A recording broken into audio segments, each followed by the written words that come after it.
तरीके से यहाँ के एक बड़े नेता ने पहले पार्टी के फील्ड में छुरा घोपा, भय भूख और भ्रष्टाचार के साथ गले लगाया, प्रचार प्रसार और भ्रष्टाचार के साथ गले लगाया, और आज कहने का कर रहे हैं कि कुछ नहीं हो सकता, भोकर की जनता को पैसे के दम पे खरीदने का काम करूंगा। मैं पूछना चाहता हूँ यहाँ की जनता से, ये बात तय कर लेना कि ये चुनाव एक उद्योगपति, एक बड़े करोड़पति वर्सेस एक गरीब परिवार के नौजवान का चुनाव है। यह आपके जैसे एक नौजवान, एक परिवार के सदस्य का चुनाव है, जो नौजवान आज चाहता है कि आपकी सेवा करे, क्योंकि याद रखना आमदार का काम क्या होता है। आपके क्षेत्र में नली नाली गटर से लेके आपके क्षेत्र के विकास से लेके आपकी लड़ाई लड़ने का काम होता है, और एक ऐसे नौजवान को जिताने का काम करना, क्योंकि ये नौजवान आज महाराष्ट्र की आवाज बनेगा। इस चुनाव को जिता के दोगे तो इस भोकर का नाम इस हिंदुस्तान के अंदर होगा कि भोकर की जनता गद्दारों को पसंद नहीं करती है और गद्दारों को सबक सिखाने का काम करती है।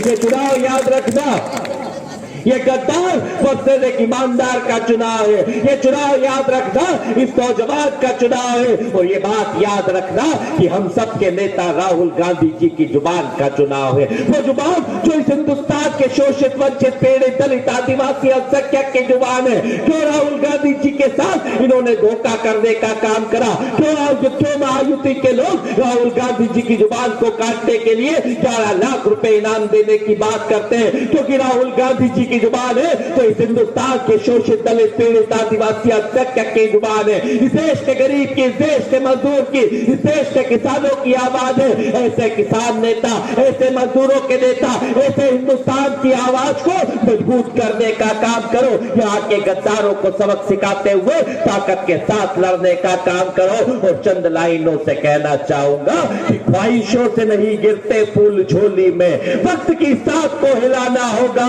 कुछ नहीं होगा अंधेरों को गालियां देने से। इस भोकर से पप्पू भाई को नेगर जी को जिताना होगा।